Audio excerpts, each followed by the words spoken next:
Right, yeah. Now you see these billboards, I've seen them here in Orlando, that in big bold letters it says, "Turn in your guns, no questions asked." And I looked it up online because it was kind of vague. I didn't even know what the billboard was about. And, yeah, it turns out you can turn in your unwanted guns and you get a gift card. You know, so you can turn in your weapons and you get, you know, something to put you into the fiat money system. Well, it's the idea of turn in your guns. It's like all over the country they have ads. 11% of Texans now have warrants out for them. Total police state, 11% of Texans. That's the latest numbers. And they run these ads every few months on it's Roundup this weekend. The police are coming to your house. It doesn't matter if it's parking tickets. You're going to jail. It's Roundup. Roundup. So turn in your guns. Homeland Security signs. It's Roundup. Roundup. And they use those terms so when there's real roundups, everybody is just acclimated and conditioned. Yes, I'm aware of that. But Jaron, please send that to Paul Watson and Kurt Nimmo right now. That is so huge. TSA rolls out billboards on transit buses. We got to find a photo of that. I did find the TSA saying they're taking over the school buses and also, of course, rolling into the schools in places like Albuquerque. No, it's Santa Fe. But man, I wish you'd have got a photo of that on the side of the... what did it say? It TSA is here to help? Yeah, it was, no, it was like protecting your freedom or something. Oh, my God. Yeah, protecting my freedom to have you violate my wife and children so that I can't fly because I don't want to be groped. And now their answer and response is, no, that is protecting your freedom. Unbelievable, sir.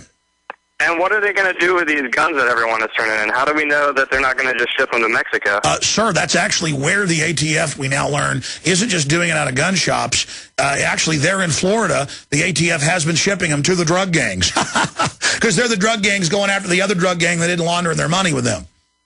The government is drug-dealing, child kidnapping criminals on record. I mean, it's on record that the Pentagon with DynCorp and Halliburton run giant child kidnapping rings. On record, Chicago Tribune. The government is so criminal. Again, they took the death benefits of all the troops 11 years ago in a secret deal that's now public and nobody gets in trouble. Folks, stop being naive. The minute we wake up to the full horror, most cops aren't criminal, most bureaucrats aren't criminal, most lawyers aren't criminal, most school teachers aren't. We're just a bunch of ninnying people that accept absolute tyranny because it's always packaged in you know, some reasonable way. And, oh, there's still football games on TV, and, you know, there's still the sports icons, and there's all this entertainment and all these smiling faces dressing it up like everything's okay. And, oh, there's not a depression, even though we're in a depression. It's a total projection of false reality, and we've got to wake up from this thing. I appreciate your call, Austin. Great call. Man, it's always worse than I think. So Orwellian, so right out of a dystopic science fiction movie to have telescreens and spy squads and protecting your freedom, TSA, who's destroying the 10th Amendment, way outside their jurisdiction, annihilating liberty, and to just have them ram down your throat. You go to Walmart, we've got video of it, telescreen saying, report everybody, only Homeland can be trusted. And meanwhile, they're the terrorists shipping the guns into Mexico. They're the terrorists getting the underwear bomber on the plane, the shoe bomber on the plane, the head of Al-Qaeda hanging out at the Pentagon. I mean, it's just, we're in so much trouble, folks. And only the naivete is allowing it to happen. America is dead, dead, dead, dead as a hammer, dead as a doornail if we don't wake up to this. I can't believe it. I understand why a lot of you are in denial, because this stuff is so hardcore. I mean, it is so hard to believe this is really happening.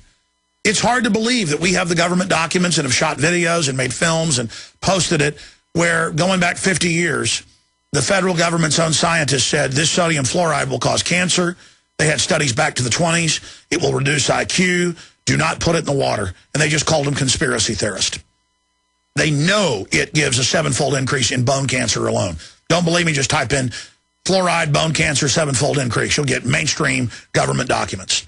They know it reduces IQ. They know it causes all sorts of autoimmune problems and massively accelerates different types of diabetes and joint problems, arthritis. They know it.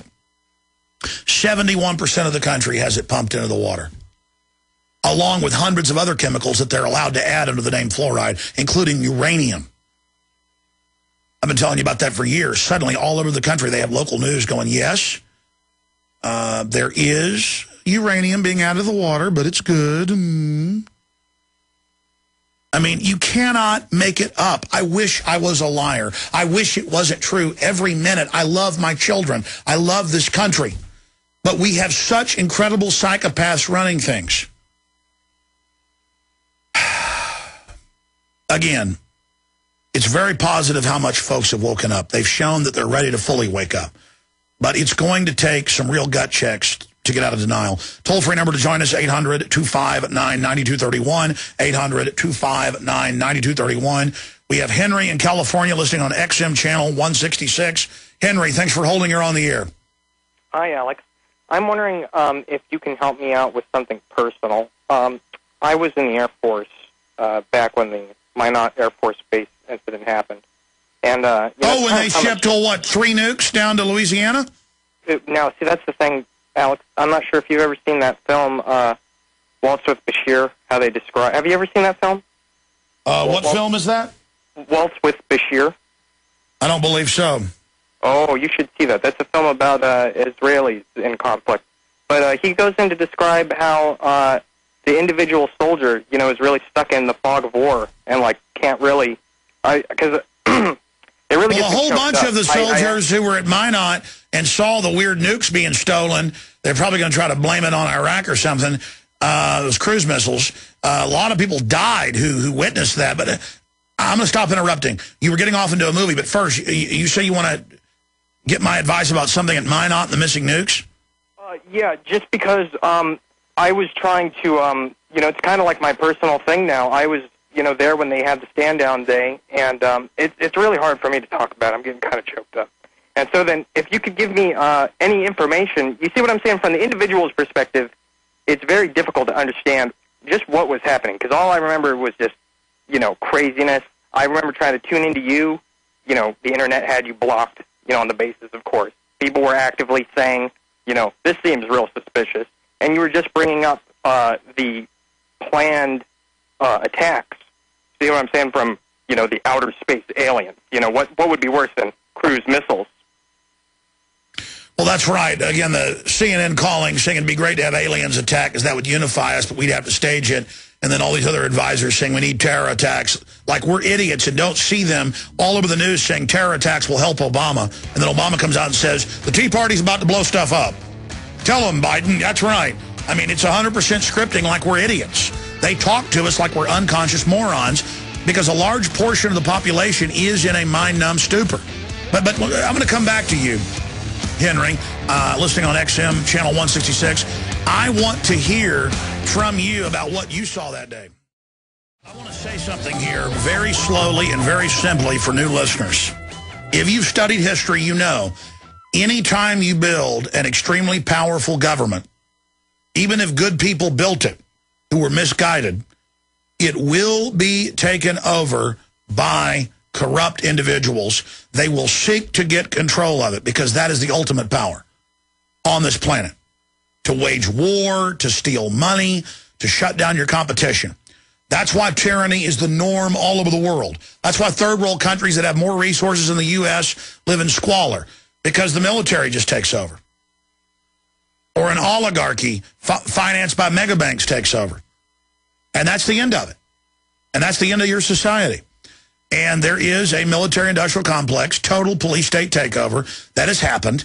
And it was built ahead of the design collapse of America. And now they've scripted that Americans that don't want to be slaves are terrorists. See, the government wouldn't have the moral high ground because it's illegitimate and run by foreign banks if it just came in here and said, we're taking over, we're raising your taxes because we pay it to foreign banks that put us in power, and we're going to shoot you if you fight back. The cops and the military would say we're not going along with that.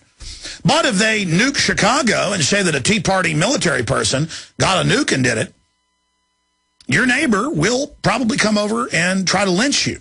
They'll be all emotional. They'll buy into CNN and Fox. They'll be in a big pity party, and they're going to come after you. If Obama nukes a city, even mainline conservatives will start worshiping him. You will see this. They will start worshiping him and calling for their neighbors to be torn to shreds. They will say, I'm not part of the Tea Party now, and just to prove themselves, they'll go over and gun down their neighbor who's got an American flag. You're with the terrorist. They could wrap a nuke in an American flag and nuke Chicago, and Americans would pull down American flags and desecrate it and would burn effigies of George Washington. If the media said, George Washington nuked you, people that support George Washington nuke Chicago, they would pull down George Washington's image and stomp it in the street. I'm not joking. Because Americans have been trained to act like children. It's fun to get upset and fun to be conned and fun to be suckers. And let me tell all you suckers up front who are new listeners, the New World Order is going to destroy you, okay, if you don't wake up and stop sucking your thumbs. Now, finishing up with Henry in California, then we'll get to James, Woody, Kurt, Chris, and others. Tell us what you saw at Minot there in the Dakotas at the nuke base. Because this is admitted the 3 nukes came up missing and that it was impossible that could have happened and somebody was trying to divert them. I mean, what happened that day on the base? Alex, I think you misunderstood me. I was not at Minot. I was in Air Combat Command, Strategic Air Command. Okay, but still, those are the folks over the nukes. So what did you witness? Well, the thing is that I remember that there was something called Solid Curtain Citadel Shield going on. Is that correct? Because Alex, I'm really just I was just really one of the low guys. I was like an airman. You know what I mean? No, I understand. Yeah, there were a bunch of drills going on. Continue. And everything was locked down all the time. And now here's the thing. They told us this was one of the world's, premier things that would ever happen. This has never happened. It's like you see a comet, that hyperbolic comet that's coming in. It's like you're going to see this once and never happen again. And it wasn't just like a broken arrow. It was like a bent arrow, where they claimed to lose the missiles, and then they sent us all out on this namby-pamby safety check. But I mean, we're talking about missing nuclear warheads. And the thing is that the anniversary is coming up pretty soon. So that's why I was just wondering if you happen to know anything that would happen. Well, yeah, I mean, the intel on that was Cheney tried to steal those nukes, and then people blew the whistle in the military, so they had to kill a bunch of people. There were a bunch of deaths, so they need to get those nukes going off so we learn how to worship the tyrants. I mean, it's real simple. Let's go ahead and talk to Woody in Washington. Thanks for holding so long, Woody. I think you got lost there in the list. Go ahead. Yeah, how you doing, Alex? Good, sir. Yeah, it's a pleasure to talk to you. I just want to tell you, I have a son who's in the military, and he's been in since 2002.